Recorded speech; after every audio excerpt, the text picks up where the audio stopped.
Hello student, मैं engineer SK गिरी और आज के क्लास में हम लोग पढ़ेंगे इलेक्ट्रिक फील्ड का लेक्चर नंबर 5। और आज की जो टॉपिक है हमारा वो है इलेक्ट्रिक डाइपोल। इलेक्ट्रिक डाइपोल के बारे में आज हम लोग पढ़ने जा रहे हैं। तो चलिए स्टार्ट करते हैं।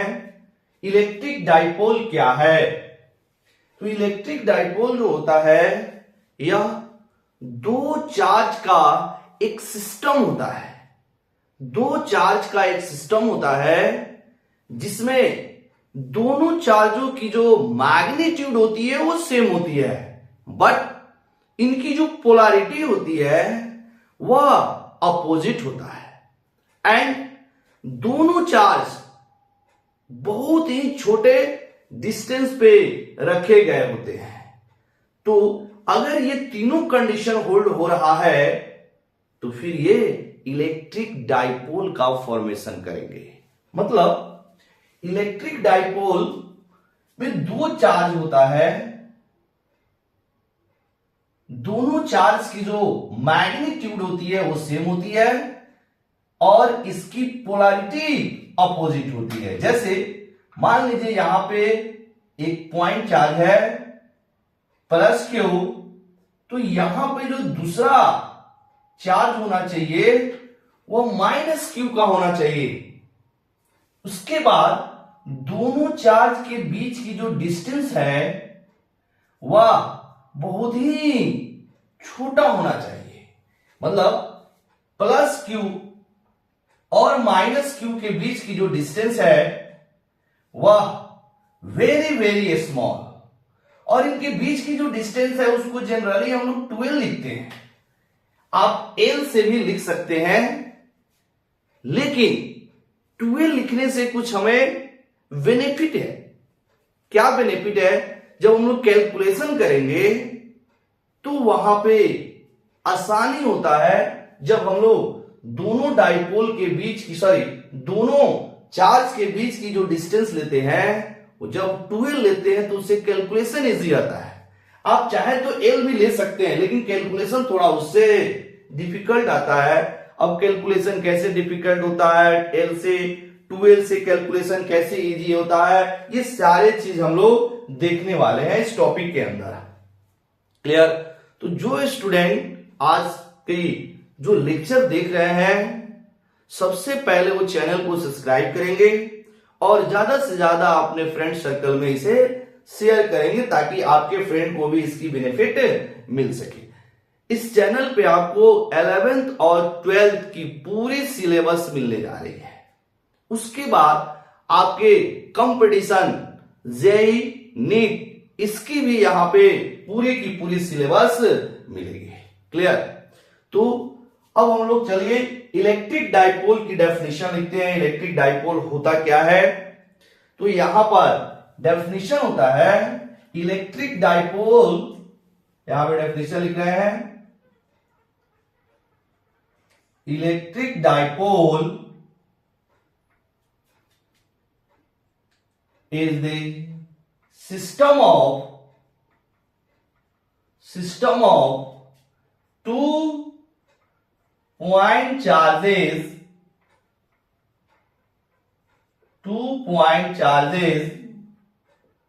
in which the magnitude of both charges are same, but its polarity are different नहीं, opposite, and its polarity are opposite and both charges are placed at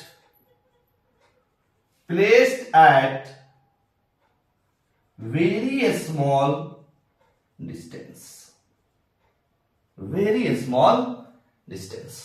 मतलब अगर हमें डाइपोल बनानी है तो हमारे पास दो पॉइंट चार्ज का होना जरूरी है, जिसमें दोनों की जो पोलैरिटी है वह अपोजिट होना चाहिए और इसकी जो मैग्नीट्यूड है वह सेम होना चाहिए, और दोनों के दोनों बहुत ही छोटी दूरी पर रखे जाने चाहिए, तब जाके डाइपोल का फॉर्मेशन होता है। मतलब अगर हमें डाइपोल यहां बनाया, एक प्लस क्यू तो दूसरा माइनस क्यू, और इनके बीच की जो दूरी है वो 12 है।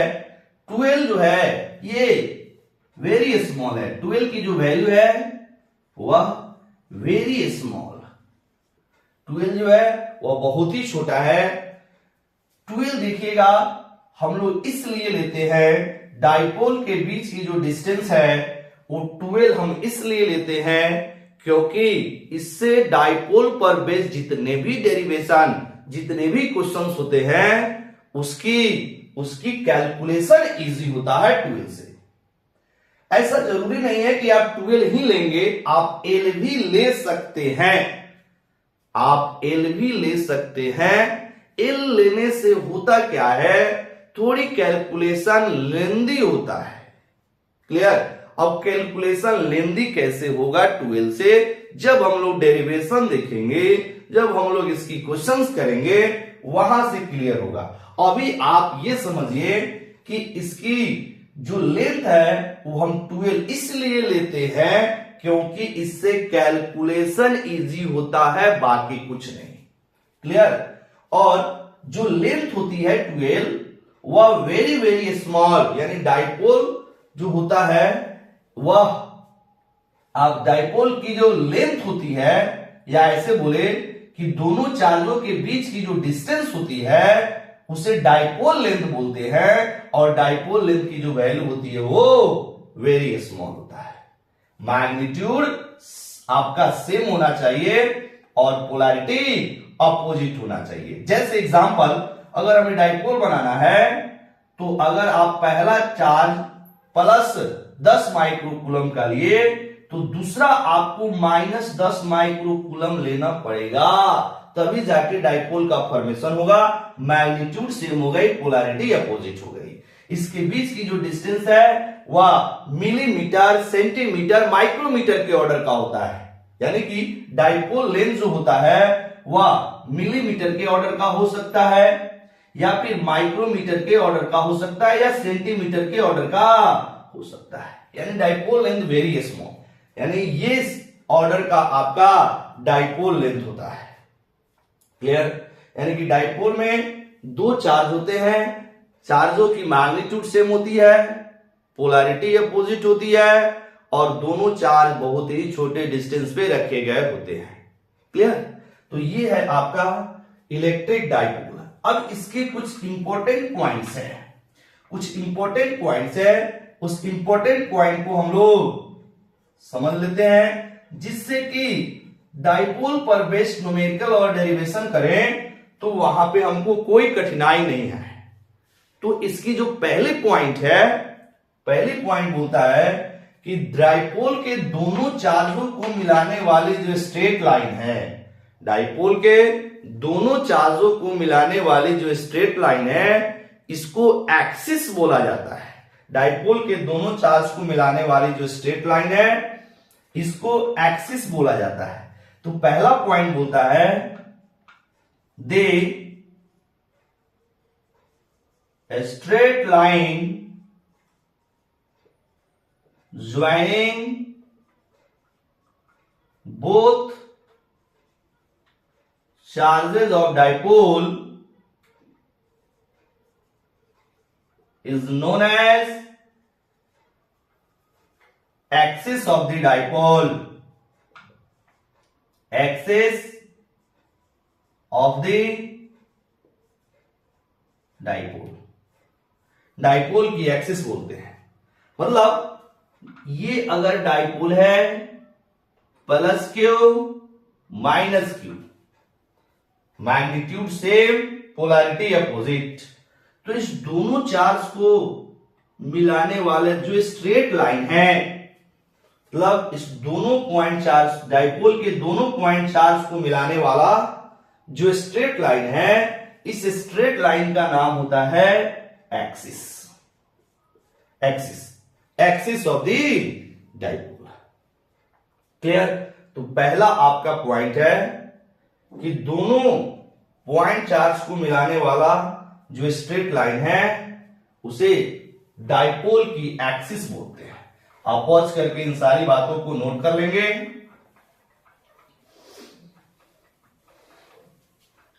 इसके बाद second point, point number second, अब डाइपोल के जो दोनों चार्ज हैं उस चार्ज के मिड पॉइंट से जो लाइन पास करता है, डाइपोल के जो दो चार्ज है उस दोनों चार्ज के मिड पॉइंट से जो स्ट्रेट लाइन पास करता है और साथ ही साथ वो एक्सिस पे अगर परपेंडिकुलर है तो उस लाइन को बोलते हैं इक्वेटोरियल लाइन, या ऐसे बोले डाइपोल के जो परपेंडिकुलर बाइसेक्टर होता है उसको हम लोग बोलते हैं इक्वेटोरियल लाइन। इसका मतलब क्या है, यहां पे पहले लिख रहे हैं फिर इसको डायग्राम से समझेंगे। The straight line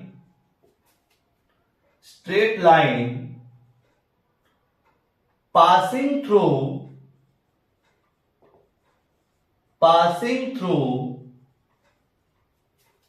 midpoint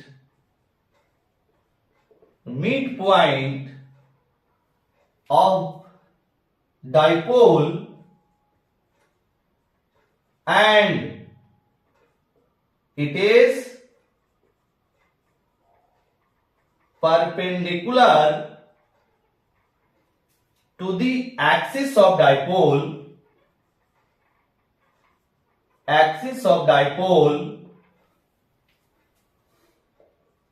is known as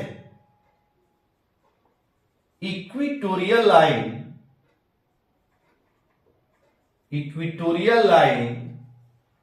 of the dipole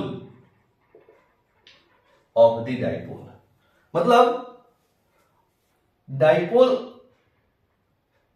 plus Q minus Q, तो डाइपोल के मिड पॉइंट से पास करने वाला लाइन और डाइपोल के एक्सिस पे परपेंडिकुलर जो लाइन होता है उसे हम लोग इक्वेटोरियल लाइन बोलते हैं। इसे मान लीजिए ये हमारा डाइपोल है प्लस क्यू और माइनस क्यू, इस लाइन को हम लोग नाम देंगे एक्सिस, बिकॉज दोनों पॉइंट चार्ज को मिलाने वाले जो स्ट्रेट लाइन होता है उसे बोलते हैं एक्सिस। और इन दोनों के जो मिड पॉइंट है, सपोज ये हमारा मिड पॉइंट है, अगर डाइपोल की जो लेंथ हम 12 अगर लिए तो यहां से मिड पॉइंट को अगर m बोला जाए तो प्लस क्यू से m की दूरी l हो जाएगी और माइनस क्यू से भी m की दूरी l हो जाएगी। मतलब distance between plus Q and m is l and minus Q से लेकर m की जो डिस्टेंस है वो भी क्या हो जाएगा, l। तभी तो जाके ये दोनों के बीच की डिस्टेंस 12 होगा, यानी डाइपोल की जो लेंथ है वह आपका 12 होगा।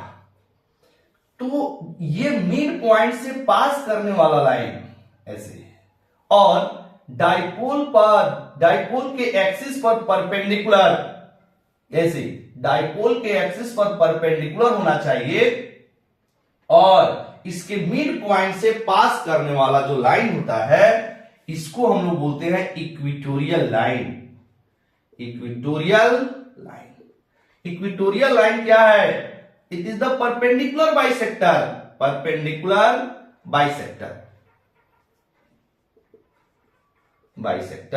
Of dipole. डाइपोल की परपेंडिकुलर बाइसेक्टर है। परपेंडिकुलर बाइसेक्टर का मतलब है कि मिड पॉइंट से पास करे और दोनों को मिलाने वाली जो स्ट्रेट लाइन है उस पे परपेंडिकुलर हो, उसी को बोलते हैं परपेंडिकुलर बाइसेक्टर। तो जो परपेंडिकुलर बाइसेक्टर होता है उसी को हम लोग नाम देते हैं इक्वेटोरियल लाइन। तो इक्वेटोरियल लाइन वैसा लाइन है जो डाइपोल के एक्सिस पर परपेंडिकुलर होता है और डाइपोल के मिड पॉइंट से पास करता है। क्लियर? तो ये है आपका perpendicular bisector, nothing but equatorial line. Clear? तीसरा पॉइंट, डाइपोल के दोनों चार्ज के बीच की जो डिस्टेंस है उसको हम लोग बोलते हैं डाइपोल लेंथ। मतलब the distance between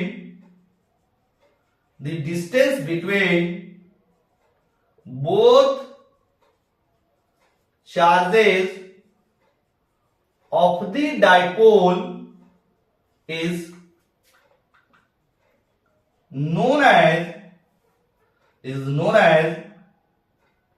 dipole length. Let's stop. It is generally taken as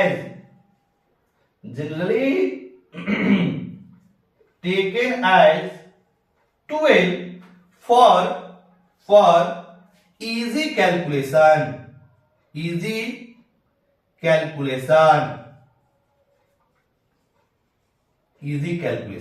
Easy calculation के लिए डाइपोल लेंथ 12 लिया जाता है। मतलब अगर ये डाइपोल है प्लस क्यू माइनस क्यू, तो इसके बीच की जो डिस्टेंस है वह हम लोग 12 लेते हैं, जिससे कि कैलकुलेशन इजी हो और इसके बीच की डिस्टेंस को डाइपोल लेंथ बोला जाता है। मान लीजिए अगर कहीं डाइपोल लेंथ लिखा हुआ है, इसका मतलब है कि प्लस क्यू और माइनस क्यू के बीच की डिस्टेंस है। यानी डाइपोल के दोनों चार्ज के बीच की जो डिस्टेंस होता है उसको डाइपोल लेंथ बोलते हैं और डाइपोल लेंथ को जनरली 12 लिया जाता है फॉर इजी कैलकुलेशन के लिए हम लोग 12 लेते हैं। आप लेने के लिए तो 1 भी ले सकते हैं। क्लियर? तो ये है आपका तीसरा पॉइंट। इसकी जो चौथा पॉइंट है, फोर्थ पॉइंट, सारी चीजों को आप पॉज करके नोट करते रहेंगे, खुद से नोट्स बनाइए। खुद का नोट ज्यादा यूजफुल होता है।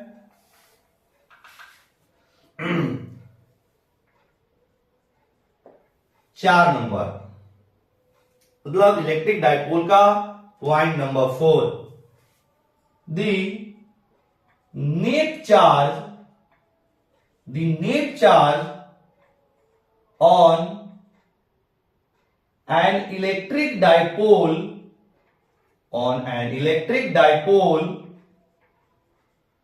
is 0. The net charge on an electric dipole is 0. मतलब किसी भी इलेक्ट्रिक डाइपोल की जो नेट चार्ज होती है, किसी भी इलेक्ट्रिक डाइपोल की जो नेट चार्ज होती है वह 0 होता है। क्यों 0 होता है? क्योंकि चार्ज की मैग्नीट्यूड सेम होती है और पोलैरिटी अपोजिट होती है। मतलब अगर यहां पे एक प्लस क्यू और माइनस क्यू का डाइपोल है, डाइपोल लेंथ 12 है, तो इसकी जो नेट चार्ज लेंगे क्यू नेट, क्या हो जाएगा? Plus Q. अब प्लस माइनस क्यू दोनों को जोड़ देंगे, जोड़ने पर क्या हो जाएगा? 0। यानी कि प्लस क्यू और माइनस क्यू को जब ऐड करेंगे तो इसकी वैल्यू आ जाएगी 0। तो याद रखेंगे, किसी भी डाइपोल की जो नेट चार्ज होती है वह 0 के बराबर होता है। इसका यूज हम लोग गॉस थ्योरम में करेंगे आगे की टॉपिक में। तो याद कर रखना, जब भी आपको किसी भी डाइपोल की नेट चार्ज पता करना है तो नेट चार्ज इसकी 0 होती है। इसका रीजन यही है कि डाइपोल में जो आपका चार्जेस की मैग्नीट्यूड होती है वो सेम होती है और पोलैरिटी अपोजिट होता है। दोनों को ऐड करेंगे, +10 - 10 0, +20 - 20 0, plus same magnitude opposite polarity add करने पर 0। नेक्स्ट चौथा, यहां पर 5वां नंबर, ये है आपका बहुत ही important, dipole length, sorry dipole moment, dipole moment, dipole moment, dipole moment, 5वां पॉइंट। अब डाइपोल मोमेंट है, किसी भी डाइपोल की जब डाइपोल मोमेंट निकालते हैं तो डाइपोल मोमेंट एक वेक्टर क्वांटिटी होता है जिसकी मैग्नीट्यूड डाइपोल के किसी एक चार्ज की मैग्नीट्यूड और उसके बीच की जो डिस्टेंसेज है, मतलब डाइपोल लेंथ जो है उसके प्रोडक्ट के इक्वल होता है, और इसकी जो डायरेक्शन होती है वह निगेटिव चार्ज से पॉजिटिव चार्ज की ओर होता है। अब चलिए पहले इसकी डेफिनेशन को लिख लेते हैं, फिर उसके बाद में इसको अच्छे से समझने की कोशिश करते हैं। तो जो इलेक्ट्रिक डाइपोल की जो डाइपोल मोमेंट होता है वो वेक्टर क्वांटिटी होता है, मतलब the dipole moment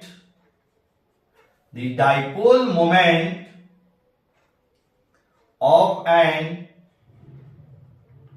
electric dipole is a vector quantity whose magnitude is equal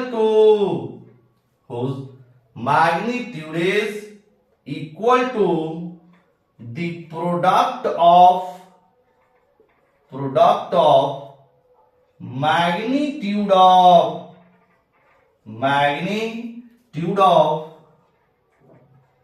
any one charge of the dipole and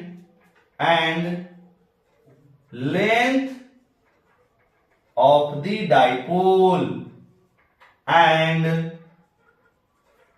its direction is always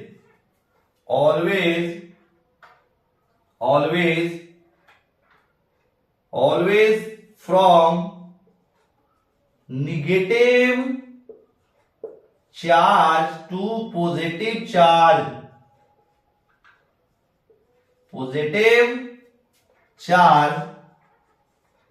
along the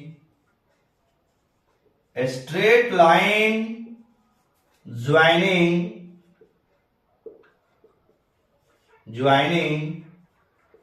both charges of the dipole। यह है इसकी definition.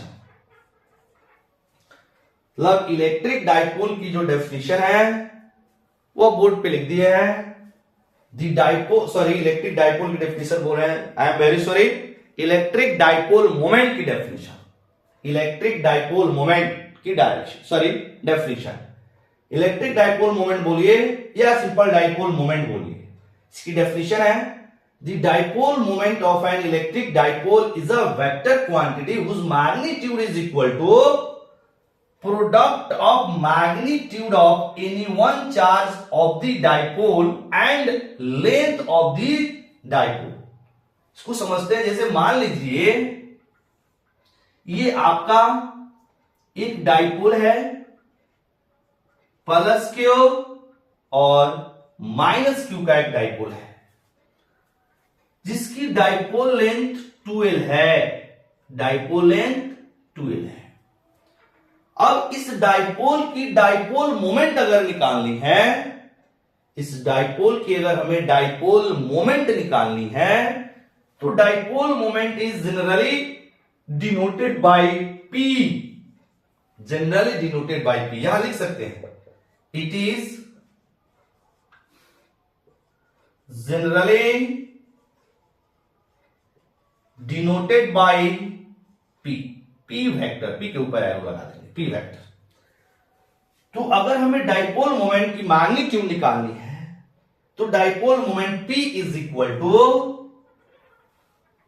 इस दोनों charge में से किसी एक charge की magnitude, magnitude is always positive, magnitude कभी निगेटिव नहीं होता है, तो दोनों चार्ज में से किसी एक चार्ज की मैग्नीट्यूड लेंगे तो पॉजिटिव आ गया, जैसे Q आ गई, Q दोनों में से किसी एक को ले लेंगे क्योंकि दोनों की मैग्नीट्यूड क्या है, सेम है, और इसके जो डाइपोल लेंथ है उससे मल्टीप्लाई कर देंगे, यानी product of magnitude of any one charge of the dipole and dipole length is known as dipole moment, यानी dipole moment is equal to Q into 2L, dipole moment is equal to Q into 2L।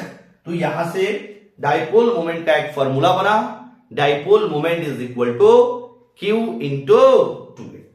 अब इसकी direction देखते हैं, इसकी जो direction है वो क्या है, इसमें हमने लिखा है and it's direction is always from negative charge to positive charge, याद रखना है, negative charge to positive charge, negative charge से पॉजिटिव चार्ज की ओर, वो भी कैसे, along the straight line joining both charges of the dipole, दोनों चार्जों को मिलाने वाली जो स्ट्रेट लाइन है उसी के along, जैसे ये हो गई आपकी दोनों चार्ज को मिलाने वाला स्ट्रेट लाइन, तो इसी के along निगेटिव चार्ज से पॉजिटिव चार्ज की ओर, मतलब डाइपोल की जो लेंथ, सॉरी डाइपोल की जो डायरेक्शन है वह कुछ ऐसे आएगा, ऑलवेज डाइपोल की जो डायरेक्शन है वह निगेटिव चार्ज से पॉजिटिव, यानी P वेक्टर की जो डायरेक्शन है, P वेक्टर की जो डायरेक्शन है कुछ ऐसे आएगा, निगेटिव चार्ज से पॉजिटिव चार्ज, और वो भी इसको मिलाने वाली जो स्ट्रेट लाइन है उसी के नाम। देखिए निगेटिव से पॉजिटिव तो ये भी लाइन है, निगेटिव से पॉजिटिव ये भी लाइन जा रही है, लेकिन डाइपोल की ये डायरेक्शन नहीं होगा क्योंकि दोनों चार्ज को मिलाने वाला ये स्ट्रेट लाइन नहीं है। हम ऐसे बोल सकते हैं कि जो डाइपोल मोमेंट की डायरेक्शन होती है वह निगेटिव चार्ज से पॉजिटिव चार्ज की ओर होती है along the axis, along the axis, axis के along निगेटिव चार्ज से पॉजिटिव चार्ज की ओर, ऐसे भी हम लोग बोल सकते हैं। एक्सिस इसलिए क्योंकि दोनों चार्ज को मिलाने वाली जो स्ट्रेट लाइन होता है उसको हम लोग बोलते हैं एक्सिस। तो यहां से डाइपोल मोमेंट का एक फॉर्मूला मिला, P is equal to Q into 2L, और इसकी डायरेक्शन निगेटिव चार्ज से पॉजिटिव चार्ज की ओर along the एक्सिस। ये आया आपका डाइपोल से रिलेटेड 5 इंपॉर्टेंट पॉइंट्स। क्लियर? अब चलिए इस पे हम लोग कुछ क्वेश्चंस करेंगे कि इलेक्ट्रिक डाइपोल के क्वेश्चंस कैसे आते हैं। क्लियर? सबसे पहले, उससे पहले अगर हम लोग डाइपोल मोमेंट की यूनिट और डायमेंशन निकाले तो क्या होगा, डाइपोल मोमेंट की यूनिट और डायमेंशन अगर हम निकाले तो क्या होगा, देखना। डाइपोल मोमेंट की unit P is equal to formula है Q इंटू 12, Q चार्ज और 12 is the length of the dipole. तो चार्ज की यूनिट हो गई कूलम और लेंथ की यूनिट हो गई मीटर। तो यहां पर स्टार पॉइंट करके लिख सकते हैं the SI unit of the electric dipole moment, electric dipole moment is coulomb metre, is coulomb metre. C dash m, इसको डैश पढ़ेंगे, C dash m coulomb metre, because charge की यूनिट क्या है coulomb और 12 लेंथ है, तो यहां पर लेंथ की यूनिट हो जाएगी मीटर, कूलम्ब मीटर। इसी तरह आप इसकी डायमेंशन निकाल सकते हैं। डायमेंशन चार्ज की क्या होता है, चार्ज का हम लोग पढ़े हैं एटी या फिर आईटी, एटी भी लिख सकते हैं या आईटी लिख सकते हैं, और एल का सॉरी मतलब लेंथ का एल होता है एल। अब इसको अगर हम लोग लिखे एक साथ तो एल उसके बाद टी लिखते हैं तब ए लिखेंगे, एल टी ए, या स्टैंडर्ड फॉर्म एम नहीं है तो एम की पावर 0 एल टी ए, या फिर ऐसे भी लिख सकते हैं एम की पावर 0 एल टी आई, क्योंकि चार्ज की जो डायमेंशन है वह 80 भी होता है और चार्ज की डायमेंशन IT भी होता है, इसीलिए दोनों में कोई भी एक लिख सकते हैं। यहां पे लिखेंगे the dimensional formula of electric dipole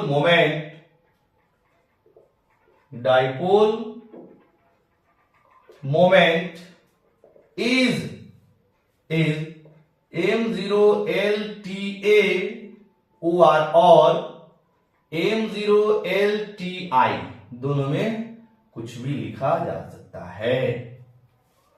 clear? तो ये है इसकी यूनिट और डायमेंशन। क्लियर? अब हम लोग इस पे कुछ क्वेश्चंस करेंगे, इलेक्ट्रिक डाइपोल पे कुछ हम लोग क्वेश्चन करेंगे, बेसिक क्वेश्चन है, छोटे छोटे क्वेश्चन है, इसको जरा देख लेते हैं।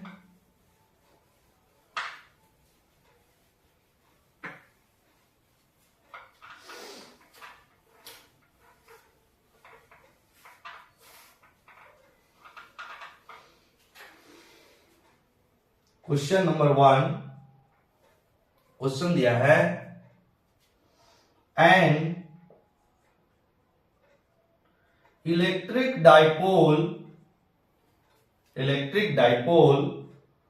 Plus 10 microcoulomb and minus 10 microcoulomb, ऐसे an electric dipole plus 10 microcoulomb and minus 10 microcoulomb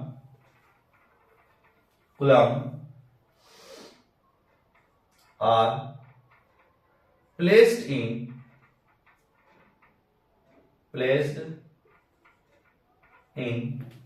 vacuum full stop if the length of dipole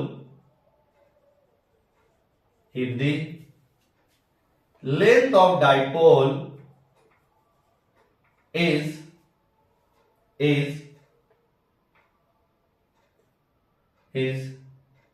2 millimeter, then find its dipole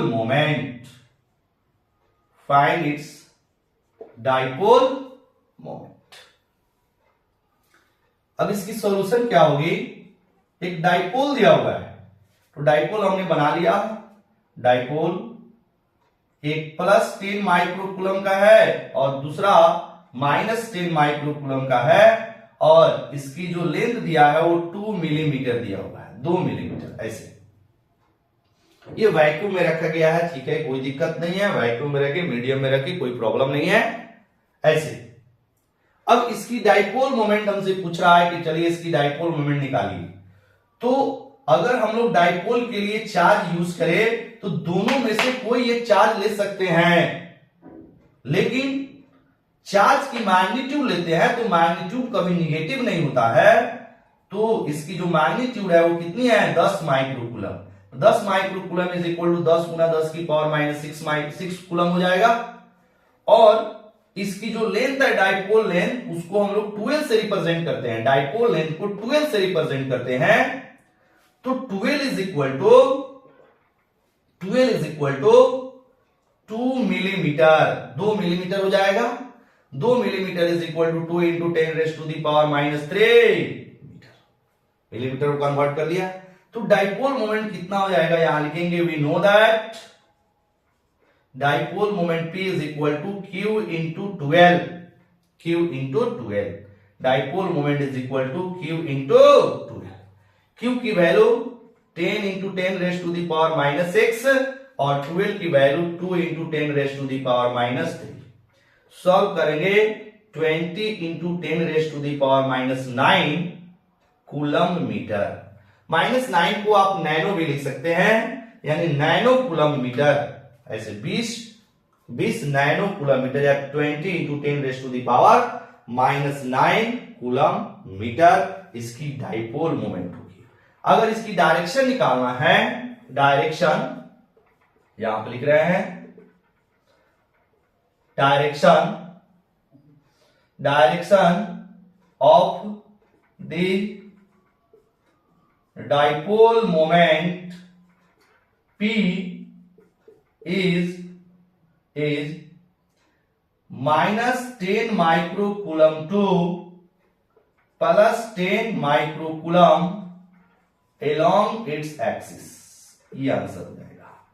minus 10 microcoulomb से प्लस 10 माइक्रोकूलम की ओर along its axis, मतलब ऐसे। Dipole moment की direction इसमें ऐसे हो जाएगा। ये हो गई डाइपोल मोमेंट की डायरेक्शन माइनस 10 माइक्रोकूलम से प्लस 10 माइक्रोकूलम की ओर। इसकी मैग्नीट्यूड कितनी हो जाएगी?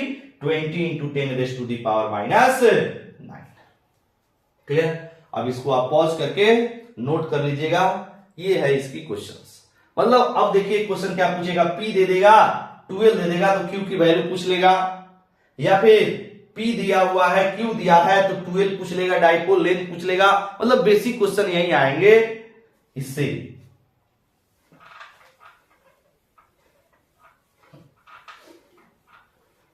इसे एक छोटा सा क्वेश्चन और कर लेते हैं।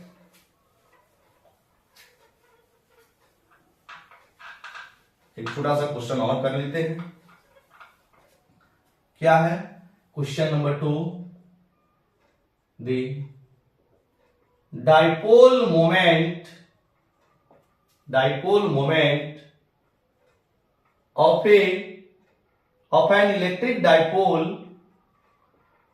इलेक्ट्रिक dipole is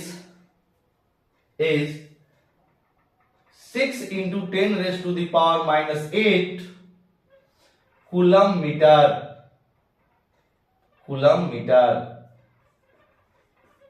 ये है the dipole moment of an electric dipole is 6 into 10 raised to the power minus 8 coulomb meter and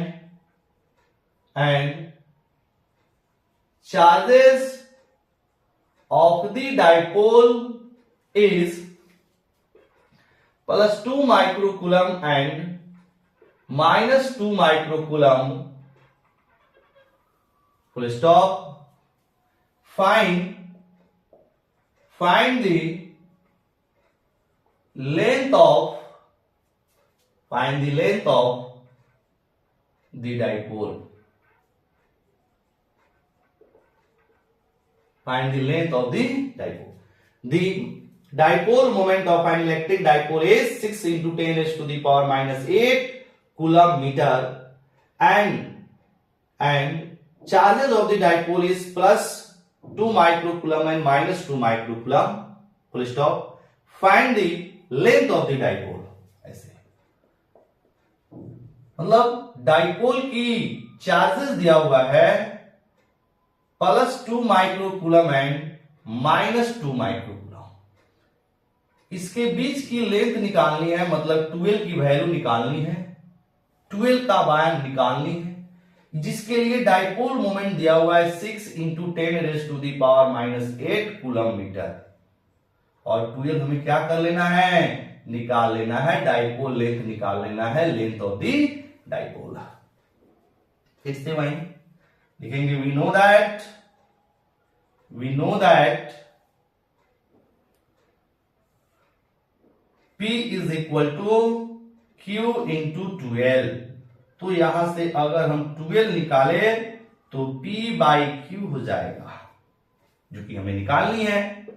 P की value 6 into 10 raise to the power minus 8 और Q is equal to 2 into 10 raise to the power minus 6। क्योंकि Q दिया है 2, दोनों में से किसी एक का मैग्नीट्यूड लेंगे तो 2 माइक्रोकूलम मैग्नीट्यूड हो जाएगा। तो मैग्नीट्यूड 2 माइक्रोकूलम हो गया, तो इस कूलम को हम लोग माइक्रोकूलम को कूलम में बदल दिया, क्योंकि यहाँ पे चार्ज की वैल्यू कितनी हो जाएगी 2 microcoulomb. 2 microcoulomb is equal to 2 into 10⁻⁻⁶ coulomb कर दिया। इसको काटेंगे, ये 3 से कटेगा, ये ऊपर जाएगा, तो 3 इंटू 10⁻⁻⁸ इंटू 10⁻⁻+6, 6 ऊपर जाएगा तो प्लस हो जाएगा, तो ये हो गया आपका +6। ये हो जाएगा 3 इंटू 10⁻⁻² मीटर। -2 का मतलब हो जाएगा सेंटीमीटर, यानी कि 3 सेंटीमीटर इसकी डाइपोल लेंथ हो गई। क्लियर? अब देखिएगा हम लोग डाइपोल लेंथ को 12 क्यों लेते हैं, ठीक है, जरा इसको समझने की कोशिश कर रहे हैं। एक नोट लिख के डाइपोल लेंथ को हम लोग 12 क्यों लेते हैं, इसको समझने की कोशिश कर रहे हैं। यहां पर लिखे नोट। आप सारी चीज को पॉज करके नोट करते रहेंगे।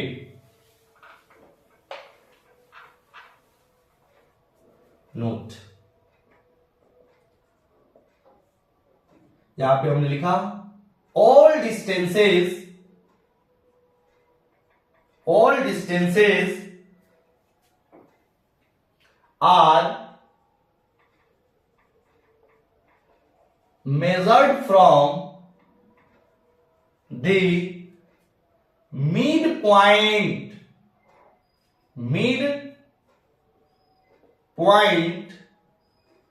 of the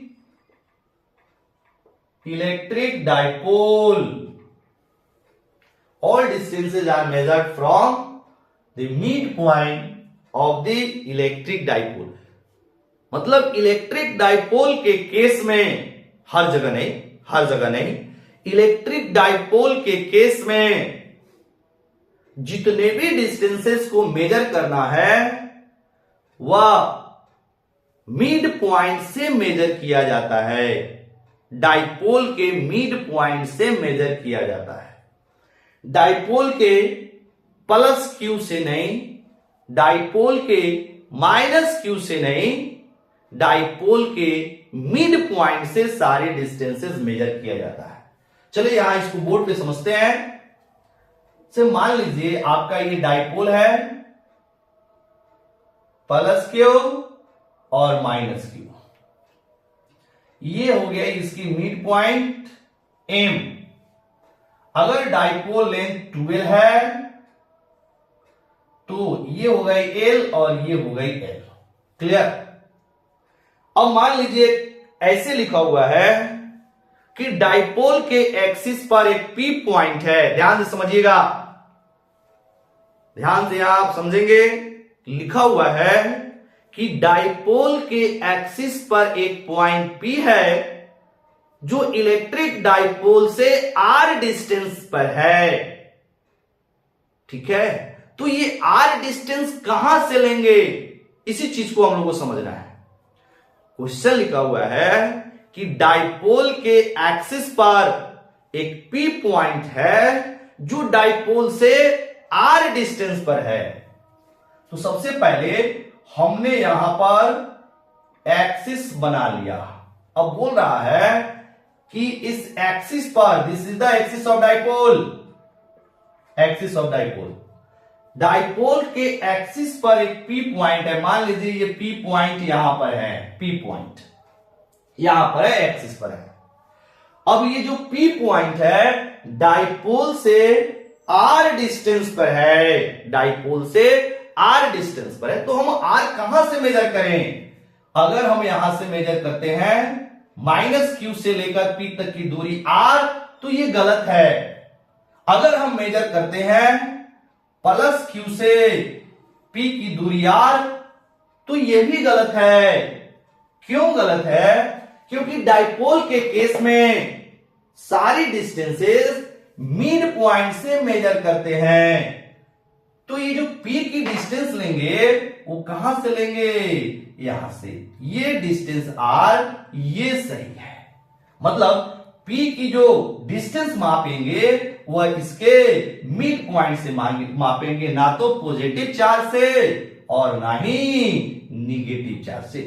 ठीक है, इसीलिए हमने इसने नोट को लिखा कि अगर ऐसे कहीं लिखा हुआ है कि डाइपोल के एक्सिस पर एक पॉइंट P है जो डाइपोल से R डिस्टेंस पर है, तो उस P की जो डिस्टेंस है वह मिड पॉइंट से R होगा। ठीक है, ये डाइपोल लेंथ 12 है। अब देखिएगा कि हम लोग 12 लेंथ क्यों लेते हैं। ये तो क्लियर हो गया कि डाइपोल में जो डिस्टेंस मेजर करते हैं वह मिड पॉइंट से मेजर करते हैं, ना तो प्लस क्यू से और ना ही माइनस क्यू से। प्लस क्यू और माइनस क्यू से डिस्टेंस मेजर नहीं किया जाता है। All distance are measure from mid point of the dipole. ठीक है, अब 12 लेने से हमें फायदे क्या होते हैं देखिएगा।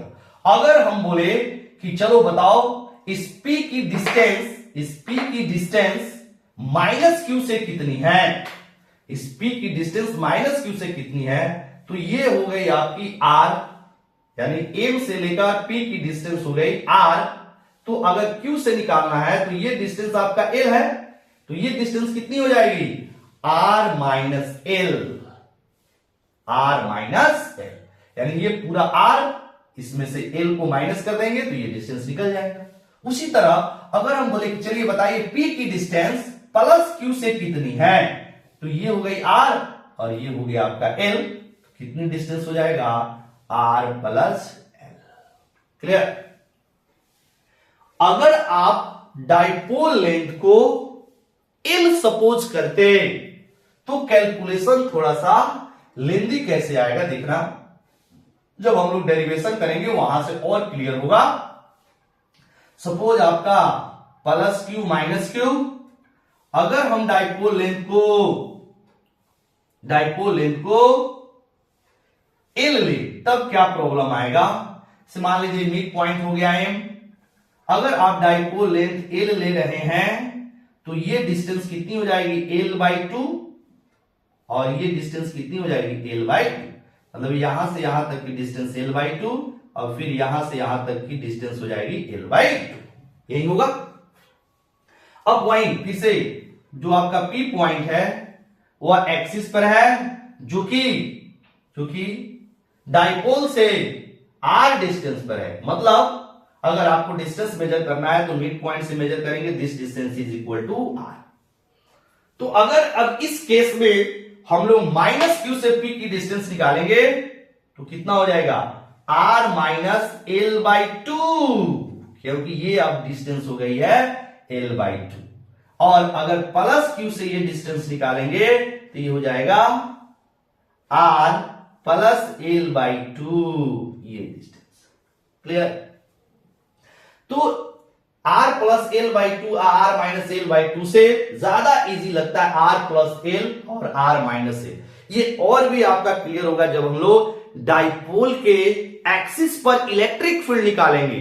तो जब ये वैल्यू आप रखेंगे तो कैलकुलेशन लेंदी आएगा वहां पर। आप देखिएगा नेक्स्ट क्लास में, यानी कि जो लेक्चर नंबर हम लोग का 6 जो है वह इलेक्ट्रिक डाइपोल के एक्सिस पर कितनी इलेक्ट्रिक फील्ड होती है इसकी डेरिवेशन हम लोग करना है। तो जब ये वैल्यू रखेंगे तो वहां कैलकुलेशन लेंदी बनेगा और ये चीज रखेंगे तो कैलकुलेशन आपका इजी आएगा। क्लियर। तो शायद आपको समझ में आ गया होगा कि डाइपोल लेंथ 12 क्यों लेते हैं। इसलिए लेते हैं क्योंकि डाइपोल में सारे डिस्टेंसेस मिड पॉइंट से सपोज आपको मेजर करना होता है। ठीक है, क्लियर। तो ये था आपका बेसिक कॉन्सेप्ट डाइपोल का। क्लियर। तो हम लोग का जो लेक्चर नंबर 6 होगा वह डेरिवेशन वाला होगा कि इलेक्ट्रिक डाइपोल के एक्सिस पर इलेक्ट्रिक फील्ड की वैल्यू कितनी होती है, इसको हम लोग डिराइव करेंगे अगले क्लास में। क्लियर। तो आज की क्लास हम लोग यहीं खत्म करते हैं। आप लोग अच्छे से पढ़ते रहिए और अपने फ्रेंड सर्कल में इस वीडियो को ज्यादा से ज्यादा शेयर कीजिए। Clear. Very very thank you.